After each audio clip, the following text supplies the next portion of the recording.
Thanks for watching Mufti Nazim Kazmi Official.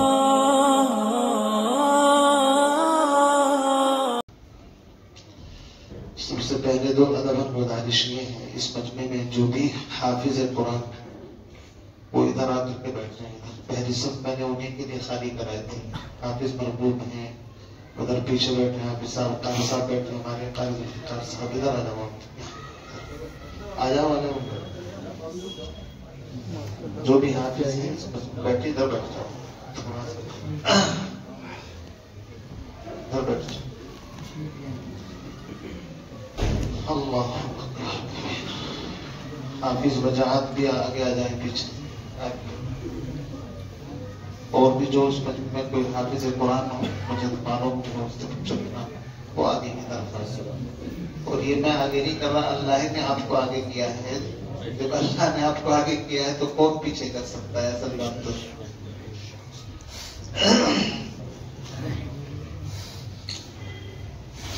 ماشاءاللہ ان دونوں بچوں نے آپ حضرات کے سامنے اپنا آخری سبق بھی سنایا، چاروں کل اور سورہ بقرہ کی ابتدائی آیات، جو ہمارے بزرگوں کا اکابر کا معمول ہے کہ جب قرآن پاک مکمل ہو تو اس کو شروع کر کے پھر چھوڑا جائے، تو اس سنت پر عمل کیا۔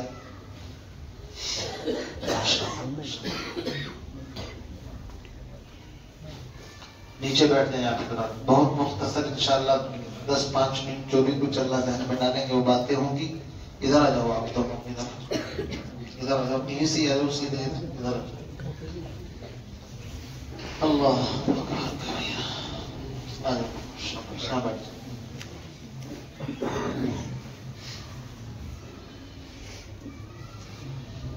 الحمد للہ نحمده ونستعینه ونستغفره ونؤمن به ونتوکل علیہ ونعوذ باللہ من شرور انفسنا ومن سیئات اعمالنا، من يهده الله فلا مضل له ومن يضلل فلا هادي له، ونشهد ان سيدنا ومولانا محمدا عبده ورسوله، اما بعد فاعوذ بالله من الشيطان الرجيم، بسم الله الرحمن الرحيم، ان هذا القرآن يهدي للتي هي اقوم، وقال الله تبارك وتعالى انا عرضنا الامانة على السماوات والارض والجبال فأبين أن يحملنها وأشفقن منها وحملها الإنسان إنه كان ظلوما جهولا، صدق الله العظيم۔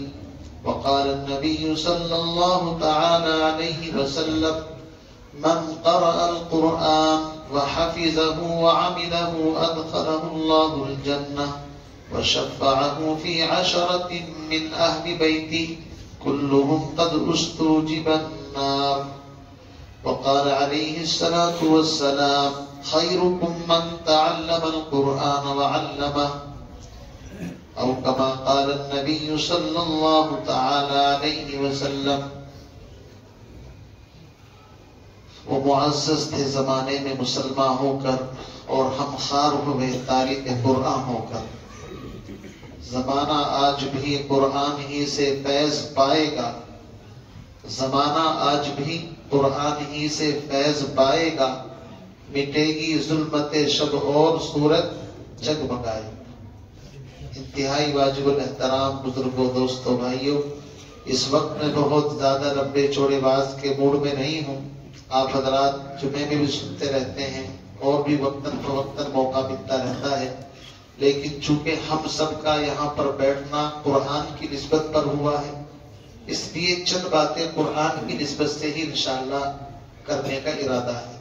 سب سے پہلے درخواست یہ ہے بالکل سائلنٹ، خاموش ہو کر کے بیٹھیں۔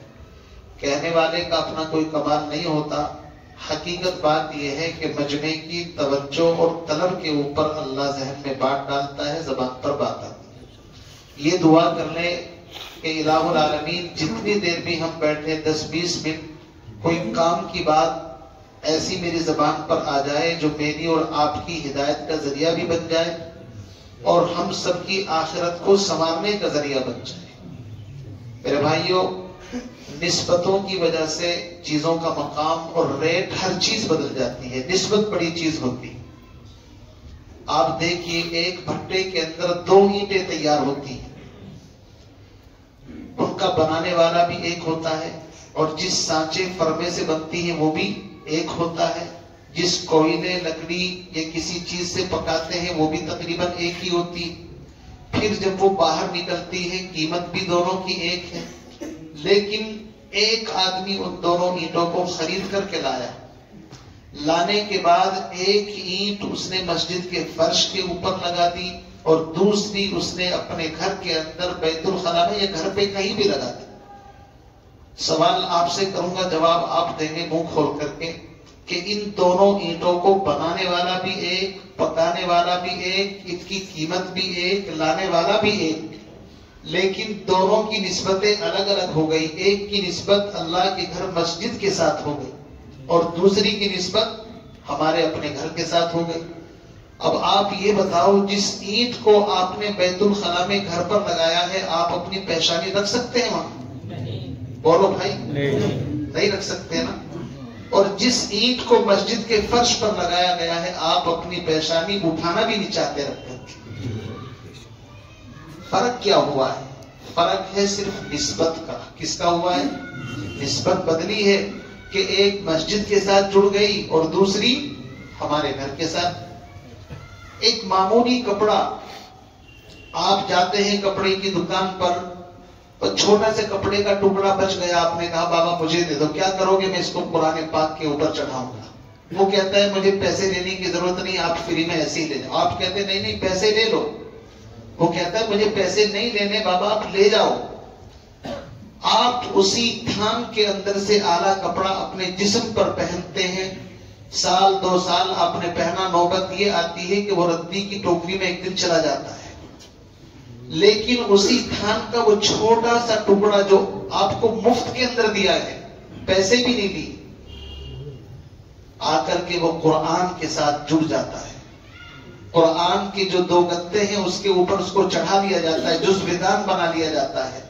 چند دن قرآن کی صحبت میں رہنے کی وجہ سے اس کا مقام وہ ہے کہ خدا کی قسم اگر وہ کپڑا کہیں نیچے پڑا ہوا مل جائے تو آپ استغفر اللہ کہہ کر کے اٹھاتے ہیں، بہت بڑی غلطی ہو گئی، یہ کپڑا تو یہاں نہیں اوپر ہونا چاہیے۔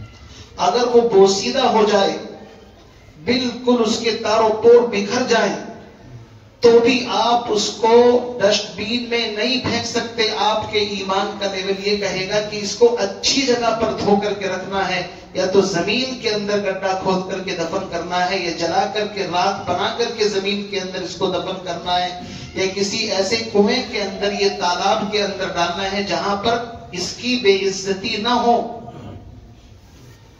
یہ مقام اس کپڑے کو کس نے دلایا؟ آپ یہ بتاؤ۔ اللہ کے قرآن نے بتایا، کیونکہ اس کپڑے کی نسبت قرآن کے ساتھ ہوگی۔ یہ حفاظ جو یہاں پر بیٹھے ہیں، یہ بھی عام تھے اس سے پہلے، زید، عمر، بکر، فلاں فلاں، لیکن اب ان کی ویلو یہ ہے کہ ان کے سینے کے اندر قرآن آ چکا ہے، اور جس کے سینے کے اندر قرآن آ جائے تو رب کے یہاں اس کا مقام کیا ہے؟ میں اور آپ ان کی قدر جانے نہ جانے، لیکن 2 جہاں کے سردار جناب محمد الرسول اللہ صلی اللہ علیہ وسلم نے ارشاد فرمایا، لوگوں خیرکم من تعلم القرآن وعلمہ، سب سے بیسٹ اور سب سے بہترین انسان بننا چاہتے ہو 2 کام کر لو، یا تو قرآن سیکھنے والے بنو یا قرآن سکھانے والے بنو۔ جس کو 2 جہاں کے سردار نے سب سے بہترین، سب سے اعلیٰ بتا دیا ہو، آپ اندازہ لگائیے وہ کتنا بہتر ہوگا۔ خیرکم من تعلم القرآن وعلمہ، سب سے بہتر قرآن سیکھنے والا اور سکھانے والا۔ اور آپ کو حیرت ہوگی، دنیا کے پرائم منسٹر ادھر سے ادھر ملکوں میں جاتے رہتے ہیں، ہمارے ملک کے پرائم منسٹر بھی جاتے رہتے ہیں، تو آپ دیکھتے ہوں گے ریڈ کارپیٹ بچھا کر کے ان کا استقبال ہوتا ہے۔ جہاں ان کا پلین رکتا ہے، پلین سے اترتے ہی فوراً آپ نے دیکھا ہوگا ریڈ کارپیٹ نظر آتا نہیں، اس کے اوپر چل کر کے، یعنی خالی زمین پر نہیں پیر رکھنے، آپ کو ریڈ کارپیٹ کے ذریعے سے پروٹوکول عزت دی جاتی ہے۔ اللہ فرماتے ہیں کائنات والوں، ان حافظ قرآن کی جو عزت ہے، ان کی جو رسپیکٹ ہے، وہ میں تمہیں سمجھاتا ہوں. تمہارے پاس وہ چیز نہیں بنی کہ جس سے تم ان کی قدر کر سکو. تمہارے قالین، تمہارے غالیچے، اعلیٰ درجے کے کپڑے، شاہوں کے، بادشاہوں کے محلوں کے اندر، خوابگاہوں کے اندر جو سجتے ہیں، اللہ فرماتے ہیں نہیں نہیں، وہ حافظ قرآن کے کسی کام کے نہیں ہیں. مجھ سے پوچھو، میں حدیث سنا رہا ہوں. اللہ کے نبی جناب محمد الرسول اللہ صلی اللہ علیہ وسلم کا ارشاد ہے کہ حافظ قرآن، عالم دین کے قدموں کے نیچے فرشتے اپنے پر بچھاتے ہیں. کون بچھاتے ہیں بھائی؟ فرشتے اپنے پر بچھاتے ہیں. تر دامنی پہ شیخ ہماری نہ جائیو، دامن نچوڑ دیں تو فرشتے وضو کریں. اگر یہ اہل علم دامن نچوڑ دیں، ان کے قدموں کے نیچے فرشتے ہیں، وہ بھی وضو کریں. دنیا میں کوئی ہے ایسا کہ جس کے لیے فرشتے اپنے پر بچھاتے ہوں؟ نہیں نہیں، صرف حافظ قرآن، عالم دین کا وہ مقام ہے. اللہ نے فرمایا فرشتوں، جہاں قرآن پڑھا جا رہا ہو، سارے کام بند کر کے اس کی تلاوت کے مزے لو. وَإِذَا قُرِئَ الْقُرْآنُ فَاسْتَمِعُوا لَهُ وَأَنصِتُوا لَعَلَّكُمْ تُرْحَمُونَ. قرآن کی عظمت کا حق یہی ہے کہ جہاں قرآن پڑھا جا رہا ہو، سارے کام چھوڑ کر کے فوراً ایک دم متوجہ ہو جاؤ. وَإِذْ صَرَفْنَا إِلَيْكَ نَفَرًا مِنَ الْجِنِّ يَسْتَمِعُونَ الْقُرْآنَ فَلَمَّا حَضَرُوهُ قَالُوا أَنصِتُوا. جنات کا ایک وقت گزر رہا ہے، قرآن کی تلاوت کی آواز کانوں میں پڑی تو جنات بھی ادب جانتا ہے. جنات نے کہا خاموش، سائلنٹ، قرآن پڑھا جا رہا ہے، سب متوجہ ہو کر. میرے عزیز بھائیو، قرآن کی عظمت کے کیا کہیں. حافظ قرآن کو کہا جائے گا قرآن پڑھتا جا اور جنت کے درجات پر چڑھتا جا. جہاں آخری آیت، وہ جنت میں تیرا آخری مقام اور ٹھکانہ ہے. ایک حرف پر 10 نیکی. اللہ کے نبی جناب محمد الرسول اللہ صلی اللہ علیہ وسلم نے فرمایا کہ جس کے سینے کے اندر قرآن، پھر وہ اپنے آپ کو غریب سمجھے، اس نے قرآن کی ناقدری کر دی. میں کہتا ہوں حافظ قرآن علماء سے بڑھ کر کے کائنات میں کوئی نہیں. جس کے سینے میں رب کا خزانہ، 30 پارے، 540 رکوع، 6664 آیتیں، قرآن کی 7 منزلیں، یہ سب جس کے سینے کے اندر آ گیا، وہ دنیا کا، کائنات کا سب سے امیر ترین، سب سے اعلیٰ انسان ہے. میرے بھائیو، حضرت ابو ہریرہ رضی اللہ تعالیٰ عنہ، یہ وہ صحابی ہیں کہ جنہوں نے تقریباً 3.5 یا 4 سال کا عرصہ صرف نبی کی زندگی اور نبی کی صحبت کے اندر گزارا ہے. بعد میں ایمان لائی ہے حضرت ابو ہریرہ رضی اللہ تعالیٰ. لیکن جس دن سے ایمان لائے، پیغمبر علیہ السلام کی مجلس کے اندر رہنا شروع کر دیا. میرے نبی کا جو مدرسہ صفا کے نام سے آج بھی وہ چبوترا مسجد نبوی کے اندر ہے، پیغمبر کا مدرسہ تھا. مسکین غریب طلبہ وہاں پر رہتے تھے. حضرت ابو ہریرہ رضی اللہ تعالیٰ ایمان لائے. ایمان لانے کے بعد اوڑھنا بچھونا سب کچھ مدرسے کی چٹائی کے اوپر لیٹنا، بھوکے رہنا، فاقے برداشت کرنا، پوری زندگی کا معمول بنا لیا. یاد رکھنا، میں بات اس لیے کہہ رہا ہوں، علم کے لیے مجاہدہ شرط ہے. والذین جاہدوا فینا لنہدینہم سبلنا. جو علم کے لیے مجاہدہ کرتا ہے، اللہ اسی کو نوازتے ہیں. ہمارے یہاں طلبہ حافظ بنتے ہیں، ماشاءاللہ بڑی خوشی ہے ایسے ماحول کے اندر، لیکن ان کو پڑھانے میں جو پاپڑ بیلنے پڑتے ہیں وہ استاذ کو پتا ہے. 8 بجے تک ان کی خوشامد کرنی پڑتی ہے، بچوں کو سمجھا کر بیٹا سویرا اٹھا کرو، بیٹا سویرا اٹھا کرو. جی ان کے ماں باپ کو بتانا پڑتا ہے کہ جن کو سویرا مدرسے کے اندر بھیجا کرو. اب اسکول کا ماحول، پھر اوپر سے شیطان طلبہ کے سب سے پیچھے پڑتا ہے. اس کائنات میں شیطان سب سے زیادہ اگر کسی سے دشمنی کرتا ہے، وہ دین کے طالب علم سے کرتا ہے. اور اس کو پتا ہے کہ اگر یہ طالب علم عالم بن گیا تو پتہ نہیں کیا سے کیا کر دے گا. اسی لیے فرمایا فقیہ واحد اشد علی الشیطان من 1000 عابد. ایک طرف 1000 تسبیح کے دانے لے کر کے اللہ اللہ کرنے والے کونے کے اندر بیٹھے ہوئے ہوں مسجد کے، چاروں طرف سے ذاکرین بیٹھے ہوئے ہیں، اللہ اللہ کر رہے ہیں، سبحان اللہ، الحمدللہ، استغفار پڑھ رہے ہیں، لیکن ایک طرف خاموشی کے ساتھ صرف ایک عالم دین بیٹھا ہوا ہے، وہ تسبیح نہیں پڑھ رہا ہے، صرف عالم ہے، دین کی نالج اس کے پاس ہے۔ شیطان ہر وقت نظر اس عالم پر رکھتا ہے کہ خطرہ مجھے اس سے ہے، ان 1000 عابدوں سے 0 برابر بھی اسے خطرہ نہیں ہے۔ میں 0 اس لیے کہہ رہا ہوں، ان سے نہیں ڈرتا ہے، اس کو پتا ہے جب چاہوں گا میں ان کو کہیں سے کہیں پہنچا دوں گا۔ چنانچہ ایک واقعہ لکھا ہے، سچ یا جھوٹ اللہ جانے، لیکن کتابوں میں آتا ہے کہ شیطان ایک مرتبہ کارگزاری لے رہا تھا، تم نے کیا کیا، تم نے کیا کیا، تو چیلے بتا رہے تھے۔ شیطان ہر روز سمندر پر تخت بچھاتا ہے، کارگزاری لیتا ہے باقاعدہ، تم نے کیا کیا اپنے چیلوں سے۔ کسی نے کہا میں نے لڑائی کرا دی، کسی نے کہا میں نے طلاق دلوا دی، کسی نے کہا میں نے سر پھٹوا دی، میں نے مسجد بند کروا دی، یہ کر دیا، وہ کر دیا۔ ایک مایوس ایک طرف بیٹھا ہوا ہے، وہ کچھ بولنے کو تیار نہیں، اس سے کہا تو بھی بتا۔ اس نے کہا میں نے تو کوئی بڑا کارنامہ انجام نہیں دیا، صرف ایک بچے کو میں نے مدرسے میں جانے سے روکا ہے۔ وہ بستہ لے کر کے مدرسے کے لیے نکلا اور میں نے راستے میں اس کو کسی کام میں مشغول کر دیا، چھٹی کا وقت ہو گیا، مدرسے تک نہیں جانے دیا اس کو۔ بس شیطان تو اچھل گیا جی تخت سے، اور اچھل کر کے اس کو سینے سے لگایا، گلے سے لگایا اور کہا کہ سب سے بہترین کام تو نے کیا ہے۔ اب جو بڑے بڑے شیاطین جنہوں نے قتل، مرڈر اور پتہ نہیں کیا کیا کروائے تھے، وہ مایوس کہ یار اس کے کام کی تعریف ہو رہی ہے، ہمارے کام کی تعریف نہیں ہو رہی۔ تو شیطان ہے نا، وہ سمجھ گیا۔ اس نے کہا بھائی مایوس ہونے کی ضرورت نہیں، میرے ساتھ چلو چلو تمہیں دکھا دیتا ہوں۔ واقعی یہ لکھا ہے کہ پھر وہ جب رات کا وقت ہوا تو اپنی جماعت کو لے کر کے ایک عابد کی خانقاہ کے پاس کہہ لیجئے جہاں وہ ذکر کرتا تھا، اس کے کمرے حجرے کے پاس گیا، باہر سے جا کر کے کنڈی کھٹکھٹائی، اندر سے آواز آئی، وہ بیچارہ عابد تھا، عبادت گزار تھا، علم تھا نہیں، کہا جی کون؟ تو شیطان نے اپنی آواز میں کہا کہ میں جبریل امین ہوں۔ کون ہوں میں؟ جبریل امین۔ کس لیے آئے ہو؟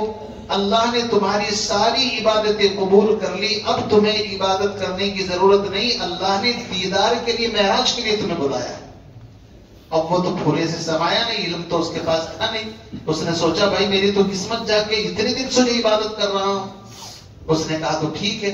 باہر ایک گدھا بھی کھڑا کر رکھا تھا کہ یہ براق ہے، اور اس کے اوپر اس کو بٹھایا اور آنکھوں پر پٹی باندھی اور لے جا کر کے کسی پہاڑ سے دھکا دے دیا۔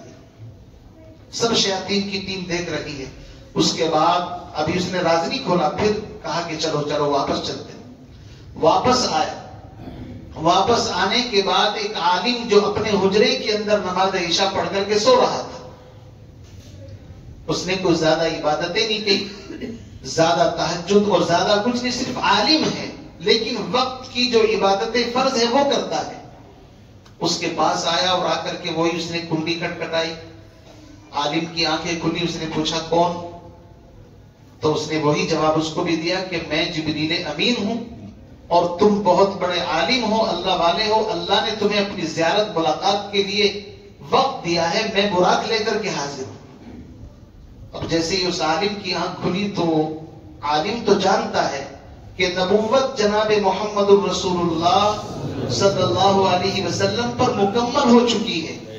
جبریل آدم سے لے کر کے حضور تک نبیوں کے پاس آتے تھے، اب نبوت مکمل تو جبریل کی آمد بھی بند ہو چکی ہے۔ ہو نہ ہو یہ اس بہروپ یہ کی شکل کے اندر یہ شیطان ہو سکتا ہے۔ انہوں نے کہا لا حول ولا قوت الا باللہ، اتنے کنڈی بھی نہیں کھلی، اتنے شیطان 2 کلومیٹر دور بھاگ گیا۔ لا حول سن کر کے تو بھاگتا ہے۔ اب اس نے اپنے شیاطین جو تھے سب کو سمجھایا کہ دیکھو ڈرنے والی چیز اگر ہے تو علم ہے، اگر اس نے علم حاصل کر لیا مدرسے کے اندر جا کر کے نہ جانے کتنوں کی آخرت سنوار دے گا۔ اس لیے میرے بھائیو عابدوں سے شیطان کو ڈر نہیں لگتا ہے، ان کو تو جب چاہے گا وہ ایک جھٹکے کے اندر ادھر سے ادھر پہنچا دے گا۔ امام فخر الدین رازی رحمۃ اللہ علیہ، آپ نے نام سنا ہوگا، بہت بڑے مفسر گزرے ہیں، اللہ کے ایک ہونے کی 100 دلیلیں تیار کر رکھی تھی، شیطان کو 99 دلیلیں دی، 99 کی 99 شیطان نے توڑ دی، اتنا بڑا علم ہے شیطان کے پاس۔ تمام انبیاء کی شریعت کا علم ہے کلیات اور جزئیات کے ساتھ. ایک دلیل باقی تھی.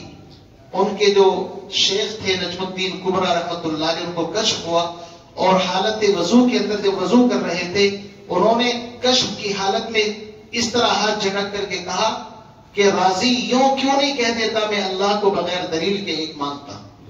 بس اتنا کہنا تھا، شیطان بھاگ گیا. تو میرے عزیز بھائیوں، شیطان سے مقابلہ آسان نہیں ہے. اسی لیے دنیا کی کوئی کتاب پڑھو، آپ بسم اللہ پڑھ کر کے شروع کر دو، لیکن قرآن پڑھیں گے تو بسم اللہ سے پہلے کیا پڑھنا ہے؟ اعوذ باللہ من الشیطان الرجیم. اس کا راز اور حکمت سن لو. اس کا راز یہی ہے کہ اللہ کی سب سے بڑی کتاب کو جب پڑھنے بیٹھو گے تو شیطان تمہیں پڑھنے نہیں دے گا. جب تم نے پروٹیکشن حفاظت حاصل کر لی، تم نے اپنے آپ کو اللہ کی حفاظت میں دے دیا، اب شیطان چاہے کتنا بھی بڑا دشمن ہو وہ تمہارا بال پیکا نہیں کر سکتا. اسی لیے قرآن کے لیے خاص ہے کہ جب بھی پڑھو گے سب سے پہلے اعوذ باللہ من الشیطان الرجیم، پناہ مانگتا ہوں میں اللہ کی شیطان مردود سے. تو میرا بھائیوں میں عرض کر رہا تھا، حضرت ابو ہریرہ رضی اللہ تعالیٰ نبی کے مدرسے میں پڑھنے والے طالب علم، اس سے آپ کو نبی کی زندگی میں طلبہ کا مقام کیا تھا وہ بھی معلوم ہو جائے گا. فرماتے ہیں کہ میں صفہ چبوترے پر رہتا تھا اور کھانے پینے کا کوئی خاص نظم نہیں تھا. صحابہ آتے تھے، کسی نے کھجور کا، کسی نے انگور کا کچا پکا گچھا لا کر کے ٹانتے، اس میں سے ہم کھاتے رہتے تھے. کبھی دعوت ہو گئی تو ٹھیک، نہیں تو ہوئی نہیں. ایسا فاقوں کا دور تھا. فرماتے ہیں کہ فاقوں کی وجہ سے نوبت یہ آتی تھی کہ مجھے غشی آ جاتی تھی اور لوگ سمجھتے تھے کہ اسے مرگی کا دورہ پڑ رہا ہے. کوئی جوتی سنگواتا تھا، کوئی گردن کے اوپر پیر رکھتا تھا، لیکن حقیقت یہ ہے کہ میں بھوک کی وجہ سے ایسا سب کرنے پر مجبور تھا. یہ طلبہ کان کھول کر کے سننے 8 بجتے ہی ناشتے کی چھٹی چاہیے، ناشتے کی. میں کہتا ہوں ہم نے زمانے تعلیم میں ناشتہ کیا ہی نہیں. یہ ناشتہ ناز کی جڑ ہے، آدھا پون گھنٹہ ویسے ہی ختم ہو جاتا ہے. اس لیے مجاہدہ شرط ہے علم کے لیے. تو حضرت ابو ہریرہ رضی اللہ تعالیٰ فرماتے ہیں بھوک کی وجہ سے ایک دن میرا حال ایسا ہوا کہ بس پوچھو نا. میں نے سوچا سوال کسی سے کروں گا تو یہ تو ادب کے خلاف ہے، بات سمجھ میں نہیں آتی. سوال تو صحابہ نہیں کرتے تھے، بہت ان کی اعلیٰ درجے کی تربیت کی تھی اللہ کے نبی نے. فرماتے ہیں بھوک کی وجہ سے نڈھال تھا تو میں نے حضرت ابو بکر صدیق آئے اور ان سے تھوڑا سا ایک بہانہ بنا کر کے مسئلہ پوچھا. مسئلہ نہیں پوچھنا تھا، اصل یہ تھا کہ میری حالت دیکھ کر کے ذرا کچھ کھانے پینے کا میرے سامنے پیش کر دیں، گھر لے جائیں. دیکھو حکمت. تو ابو بکر صدیق نے مسئلہ بتایا اور آگے چلے گئے. فرماتے کہ میرا تو مسئلہ حل نہیں ہوا، مجھے تو کھانے کی ضرورت تھی، مسئلہ تھوڑی پوچھنا تھا. اس کے بعد حضرت عمر ابن خطاب آئے، ان سے بھی کوئی مسئلہ پوچھا، انہوں نے بتایا، آگے کی طرف چلے گئے. وہ کہہ رہے اللہ کیا ہو گیا، میں کھانے کی وجہ سے مطلب بےتاب ہوں، میں سوچ رہا ہوں کہ یہ میرا مسئلہ حل کرے سمجھے. جناب رسول اللہ صلی اللہ علیہ وسلم تشریف لائے. آپ دیکھیں کتنے بڑے مزاج شناس تھے، دو جہاں کے سردار جناب محمد رسول اللہ. آپ سمجھ گئے کہ ابو ہریرہ کی حالت بھوک کی وجہ سے بےتاب خراب ہے. تو کہیں سے ایک پیالہ دودھ آیا تھا، پیغمبر علیہ السلام کی ازواج کے پاس، ہماری ماؤں کے پاس آپ لے گئے. کہا کچھ ہے کہ ہاں ایک پیالے کے اندر دودھ ہے. ابو ہریرہ فرماتے میں نے سنا تو مجھے اندر سے تھوڑا اطمینان ہو گیا کہ چلو بھائی دودھ مل رہا ہے تو ماشاءاللہ مزے آ جائیں گے، بھوک دور ہو جائے گی. لیکن جیسے ہی پیالہ میرے ہاتھ کے اندر آیا تو دوسرا حکم یہ دیا جناب رسول اللہ نے کہ صفہ چبوترے پر 70-72 مساکین اور بھی تو ہیں، ان کو بھی بلا کر کے لاؤ. کتنا خیال تھا اپنے شاگردوں کا اور کتنا وہ تھا کہ ہر ایک کی دلجوئی آپ فرماتے تھے. حضرت ابو ہریرہ فرماتے ہیں کہ مجھے تو سانس اوپر کا اوپر نیچے کے نیچے. میں سوچا ایک پیالہ ہے اور اتنے آدمی، بھئی ایک ڈبہ مٹھائی کا روپے کہوں سب میں تقسیم کر دو تو ایک عجیب ہوگا. لیکن وہ دو جہاں کے سردار تھی، برکتوں کا زمانہ تھا. آپ علیہ الصلوۃ والسلام کے حکم کی تعمیل کی گئی اور 70-72 جتنے تھے ہر ایک کو اس پیالے کے اندر سے پلاتے رہے، لیکن دودھ کم نہیں. یہ معجزہ ہے. اس کے بعد حضرت ابو ہریرہ سے پوچھا کون باقی ہیں؟ فرمایا اللہ کے نبی میں ہوں اور آپ دو باقی ہیں. فرمائیں گے تم بھی پیو. اس سے یہ بھی پتا چلتا ہے کہ اس زمانے کا استاد اپنے شاگردوں کی کتنی قدر کر رہا ہے. آج تو استاد یہ کہے گا پہلے مجھے دو، بعد میں بچے گا تم دے. وہ کہہ رہے نہیں پہلے تم پیو. حضرت ابو ہریرہ نے منہ سے پیالہ لگایا اور کہتے ہیں طاقت بھر کر کے میں نے پیا. آپ نے فرمایا اور پیو. کہتے اور پیا. فرمایا اور پیو، یہاں تک کہ میں شکم بالکل سیراب ہو گیا. اس کے بعد آپ نے لیا اور پھر وہ بسم اللہ پڑھ کر کے آپ نے پی لیا. اللہم بارک لنا فیہ وزدنا من. تو وہ جو کٹورا تھا اس میں سے دودھ ختم ہو گیا. میرے بھائیوں، حضرت ابو ہریرہ رضی اللہ تعالیٰ نے تقریباً 3.5-4 سال تک مدرسے کو اوڑھنا بچھونا بنا لیا تھا.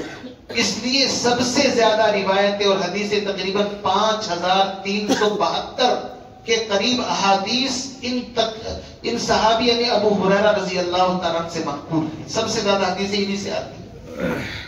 اس لیے طلبہ عزیز، آپ بھی اگر حضرت ابو ہریرہ کی سنت کو زندہ کرنا چاہتے ہیں تو آپ کو بھی مدرسے سے چمٹنا پڑے گا. یہ ذمہ داری، یہ سند، یہ دستار آپ کو اس لیے نہیں دی جا رہی ہے کہ استاذ کا نام بدنام کرواؤ، مدرسے کا نام بدنام کرواؤ. یہ بہت بڑی ذمہ داری ہوتی، بہت بڑی ذمہ داری ہے سمجھدار کے لیے کہ اب سے پہلے تم کیا کر رہے تھے؟ کچھ نہیں. لیکن تم وہ ہو کہ لوگ تمہیں نمازوں کے اندر بھی تلاش کریں گے، فلاں صاحب نماز کے اندر ہیں یا نہیں. رمضان کے اندر بھی تمہیں تلاش کیا جائے گا کہ کہاں ہیں وہ بچے جنہوں نے قرآن حفظ کیا تھا. اس لیے میرے عزیز طلبہ، اس کی لاج رکھنا یہ ہم سب کی ذمہ داری ہے. یہ بہت بڑی ذمہ داری آپ کو سونپی جا رہی ہے. اللہ رب العزت سے ہم تو یہی دعا کریں گے کہ ہر ایک بچے کو اللہ اس پگڑی کی اور قرآن کی اور اس سند کی لاج رکھنے کی اللہ توفیق عطا فرمائے. میرے عزیز بھائیوں، باتیں تو بہت ساری کی جا سکتی ہیں، لیکن میں نے وہی کہا تھا کہ مختصر باتیں کرنی ہے. انشاءاللہ العزیز آپ سمجھ گئے ہوں گے کہ ایک حافظ قرآن کا کیا مقام ہے اللہ کی نظر کے اندر، رسول اللہ کی نظر کے اندر. اس لیے ہم سب ان کی قدر کریں، عزت کریں، احترام کریں. ان کے سینے کے اندر قرآن آ چکا ہے اور قرآن کی طرف کو پیر کرنا بھی بے ادبی ہے. اس لیے حافظ قرآن کی طرف پیر کرنا بھی بے ادبی ہے. جو احترام قرآن کا ہے وہی احترام حافظ قرآن کا ہے، قرآن کی وجہ سے. اللہ تعالی ہم تمام کو علماء کی، حفاظ کی، قراء کی، سب کی قدردانی کرنے کی توفیق نصیب فرمائے. وآخر دعوانا ان الحمدللہ رب العالمین. مختصر سی دعا ہو جائے. دعا سے پہلے تبرک ہے، دعا کے بعد دعا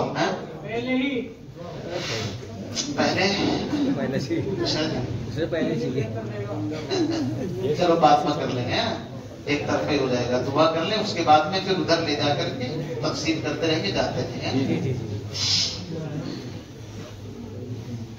الحمدللہ رب العالمین والصلاة والسلام علی سید الانبیاء والمرسلین.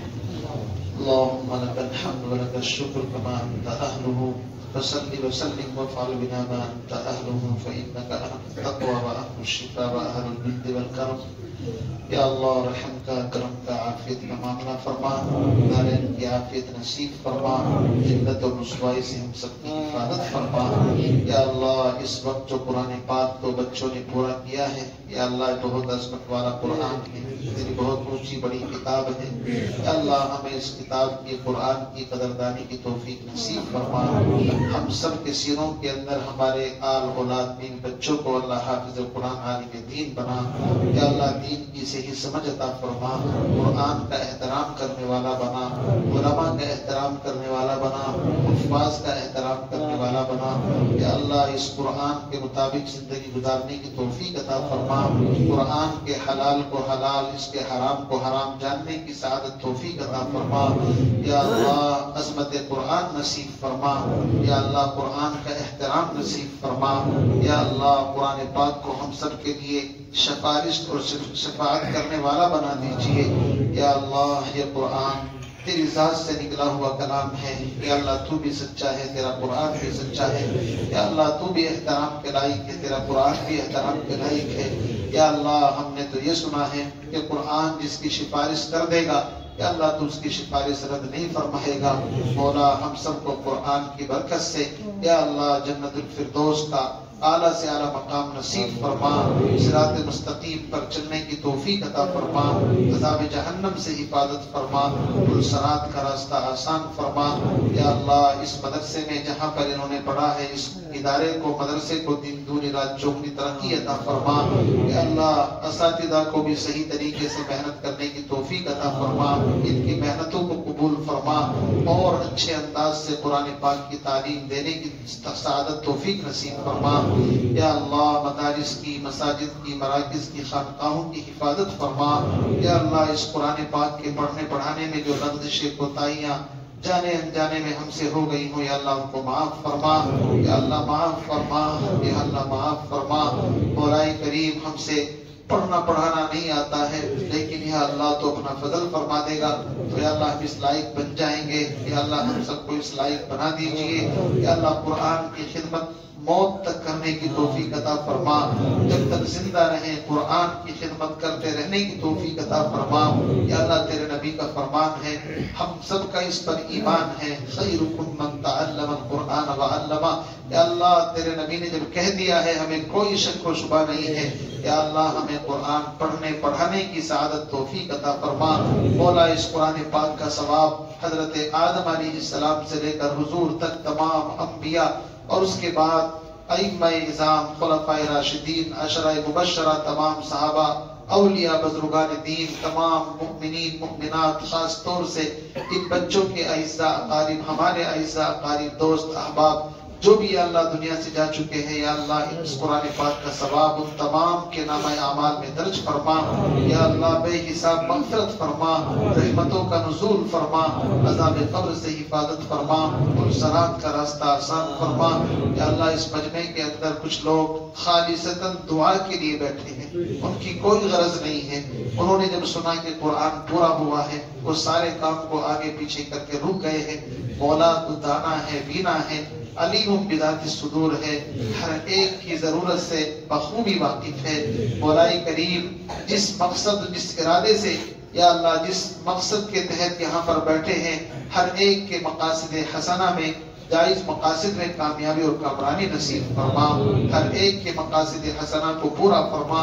ہم میں سے جو بیمار ہیں یا اللہ بیماروں کو شفا راحت نصیب فرما، جو مقروض ہیں قرضوں سے نجات نصیب فرما، جن گھروں میں جمع بچے بچیاں بغیر شادی کے موجود ہیں، والدین فکر مند ہیں، خزانے غیب سے بہترین اعلیٰ درجے کی شادیوں کے انتظامات پیدا فرما۔ مولا کریم جو کسی الجھن پریشانی کے شکار ہیں، ان کی الجھن پریشانیوں کو ختم فرما۔ یا اللہ جن حضرات نے دعا کے واسطے کہا ہے، امید رکھتے ہیں سبھی کی جائز تمناؤں کو، حاجات کو پورا فرما۔ مولا کریم آپ ہم سب کی ضرورت کو ہم سے زیادہ جانتے ہیں، ہم نے مانگا ہے اپنے ذوق کے مطابق، یا اللہ تو ہماری ضرورتوں کو ہم سے بھی زیادہ جانتا ہے۔ یا اللہ ہمیں تو صرف آج کی ضرورت کا پتہ ہے، تجھے تو کل کی، برسوں کی، سال ہر سال بعد تک کی ضرورتوں کا پتہ ہے۔ یا اللہ ہم تمام کی جائز حاجات کو خزانے غیب سے پورا فرما۔ سب سے بڑی دولت نعمت ایمان ہے، نعمت قرآن ہے۔ یا اللہ جب تک زندہ رہے ایمان پر، اسلام پر یا اللہ زندگی گزارنے کی توفیق عطا فرما، اتباع سنت نصیب فرما۔ یا اللہ سنتوں سے محبت نصیب فرما، سنتوں سے عشق نصیب فرما۔ یا اللہ ہمارے ہاتھ، ہماری پیشانی اگر جھکے تو صرف تیرے سامنے جھکے۔ یا اللہ دنیا کی کسی فرد کے سامنے یا اللہ ہمیں ذلیل اور رسوا نہ کرنا۔ یا اللہ یہ پیشانی اگر جھکے تو صرف تیرے حکموں کے سامنے جھکے، ہاتھ اٹھیں تو یا اللہ تجھ سے مانگنے کے لیے اٹھیں۔ یا اللہ ہمارے ہاتھ، ہماری نگاہ بھی کسی کی جیب پر نہ جائے۔ یا اللہ ایسا قوی ایمان نصیب فرما، یا اللہ ایسا قوی مضبوط ایمان نصیب فرما۔ یا اللہ علماء کو آئیڈیل اور رول ماڈل بن کر کے زندگی گزارنے کی توفیق عطا فرما۔ یا اللہ علماء کو استغنائیت نصیب فرما، چاپلوسی سے، جی حضوری سے ہر ایک عالم کی، حافظ کی، دین کے کام کرنے والوں کی اللہ حفاظت فرما۔ یا اللہ اس سے دین کی بے وقتی ہوتی ہے، ناقدری ہوتی ہے، اس سے نقصان ہوتا ہے۔ مولا ان کو شہنشاہوں کی طرح یا اللہ زندگی گزارنے کی توفیق عطا فرما، خود کفیل بن کر کے زندگی گزارنے کی توفیق عطا فرما۔ یا اللہ مولا کریم ہم سب کا اپنے اپنے وقت پر ایمان پر خاتمہ نصیب فرما۔ وصلی اللہ تعالی علی خیر خلقہ محمد وعلی آلہ واصحابہ اجمعین برحمتک یا ارحم الراحمین۔